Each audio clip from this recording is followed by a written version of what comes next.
The former boss of Australia's peak spy agency has resigned from his special role at the Royal Commission into Antisemitism. Political reporter Isabel Rowe joins us now from Parliament House in Canberra. Good afternoon, Isabel. So Dennis Richardson has explained his reasoning this morning. What's he said? Well, Ros, he said he essentially ended up being surplus to requirements to the Royal Commission because of the change of the parameters. Now, Dennis Richardson is a former ASIO chief. He's the former Secretary of the Defence Department. And the Prime Minister picked him to do initially a review into security agencies, ASIO, AFP, to look at the lead-up to what happened in Bondi on December the 14th and whether there were any failings by security agencies which led to what happened.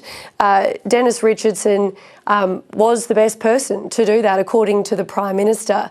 He has now resigned from the Royal Commission. A statement from the Royal Commission last night thanked him for his work, said he wouldn't be continuing.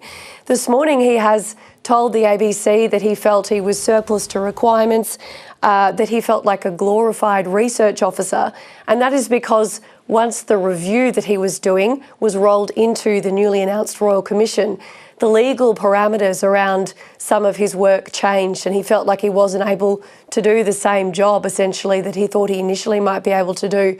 He's described the entire situation as a bit of an embarrassment for him, for the government, and he also says that he ended up not being paid what he thought he should have been. Have a listen. And ultimately I came to that I was surplus to requirements. Quite frankly, what I was being paid wasn't consistent with the work I was doing.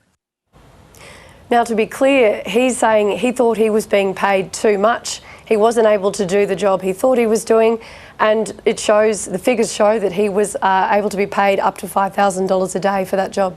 Has the government responded, Isabel? The government response has been limited. There's been an acknowledgement from the Attorney-General, Michelle Rowland, saying that she recognises his work, she thanks him for his work, but that the Royal Commission is independent.